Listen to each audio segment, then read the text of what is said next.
विशेष मुलांची स्वतंत्र ट्रिप काढण्यामागचं प्रयोजनच असं होतं की या मुलांना फारसं कुठे जायला मिळत नाही. त्याची अनंत कारणं आहेत.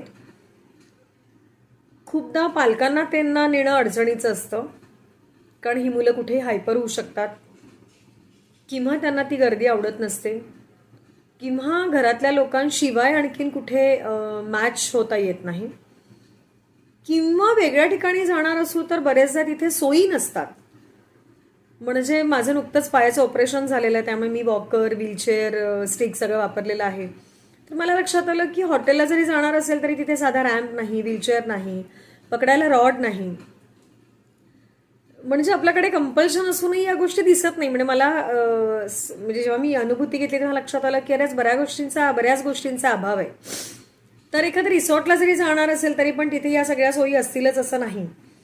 त्यामुळे मजेसाठी जेव्हा जात असतो तेव्हा ती मजा न होता खूप करण्यात वेळ जातो, आणि मग ना पालकांना मजा घेता येत ना त्या मुलांना मजा घेता येत, आणि मग एकूणच नकार असल्याचा सूर येतो. म्हणजे नकारात्मक सूर येतो की नको ना जायला, त्यापेक्षा मग घरीच बरं. आणि मग असं करता करता ना ती मुलं बाहेर पडत ना त्यांचे पालक बाहेर पडत. म्हणून माझ्या डोक्यात अशी कल्पना आली, म्हणजे ती खूप दिवसांपासून आली होती खरं तर, की या विशेष मुलांच्या आपण स्वतंत्र ट्रिप काढल्या तर. त्याचं कारण असं की मुलांना त्यांच्या त्यांच्या पद्धतीनं एन्जॉय करता येईल, त्यांच्या पालकांना सुद्धा थोडंसं रिलॅक्सेशन मिळेल, आणि त्या मुलांमध्ये पण कॉन्फिडन्स येईल की आपण आईबाबांशिवाय जाऊ शकतो, आईबाबांना वेगळा कॉन्फिडन्स येईल की आमच्याशिवाय मुलं छान एन्जॉय करतायत. या सगळ्यांचं समीकरण साधण्यासाठी ही कल्पना तर खूप आधी आली, पण त्यासाठी खूप आधी तयारी केली. म्हणजे प्रा फाउंडेशननं आधी टेम्पो ट्रॅव्हलर घेतली स्वतःची. त्यानंतर म्हणजे त्याच्यामध्ये मुलांना काय आवडेल तर स्पीकर, डीजे सिस्टीम, फायरप्रूफ पडदेसुद्धा आहेत, आणि सीपी मुलांना, जर सेरेबल पाल्सी मुलांना जे कमरेतनं लुळी आहेत, ज्या मुलांना चालता येत नाही, त्या मुलांना जर ट्रिपला न्यायचं असेल तर काय करावं लागेल, म्हणून आम्ही त्याला रॅम्पसुद्धा केलेला आहे, आणि मागच्या काही सीट्स काढलेल्या आहेत.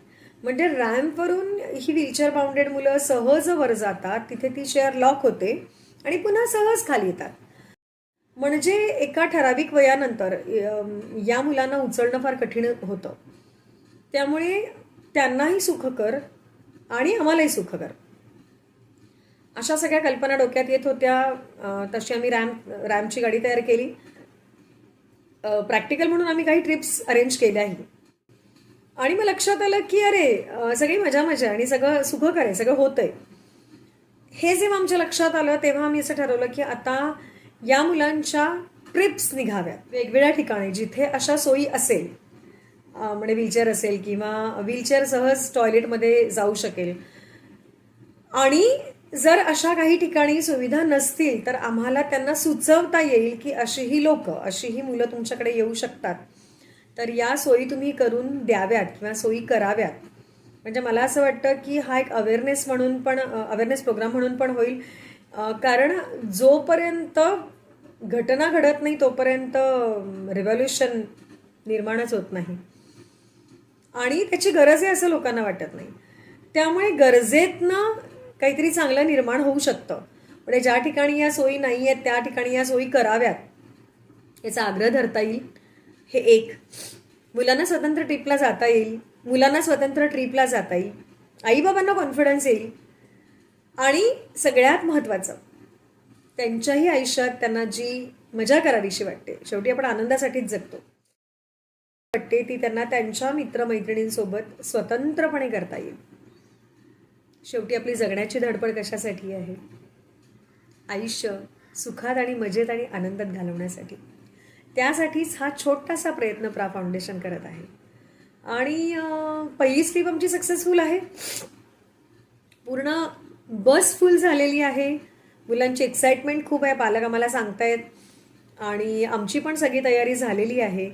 त्यामुळे आता आम्ही 29 नोव्हेंबरला आमची पहिली ट्रिप, जी फक्त प्रा फाउंडेशनच्या मुलांसाठी नाही आहे, जी सगळ्यांसाठी आहे, ती आम्ही अरेंज केली आहे, आणि ती जाते आहे 29 नोव्हेंबरला मोराच्या चिंचोलीला. दर महिन्यात अशा ट्रिप्स आम्ही अरेंज करणार आहोत. या सगळ्यांचे फीडबॅक, यांचे व्हिडिओज तुमच्यापर्यंत पोहोचतीलच. यावेळेस काही मुलांचं एनरोलमेंट झालं नसेल, ताई, मला खूप सारे फोन येतात, पण आता म्हणजे सीट्सच फुल झालेले आहेत. त्यामुळे या मुलांना पुन्हा संधी मिळणार आहे. आणि पालकांनी सुद्धा मुलांची ही मजा व्हिडिओद्वारे बघायची आहे आणि एक छोटंसं धाडस करायचं आहे की तुमच्याही घरातल्या मुलाला, ज्याला तुम्ही कधीही पाठवलं नसेल, त्या मुलाला सुद्धा या ट्रिप्सला पाठवायचं आहे. आणखी एक सांगते, जी मुलं खूप क्रिटिकल पोझिशनला आहेत, जी मुलं कधीच एकटी गेली नाही किंवा जी मुलं खूप जास्त हायपर आहेत, त्या मुलांच्या आयासुद्धा या ट्रिपला येत आहेत. कदाचित पहिल्यांदा या ट्रिपला आल्यावर दुसऱ्यांदा त्यांना कॉन्फिडन्स येऊ शकतो की आमच्याशिवाय सुद्धा मुलं जाऊ शकतात.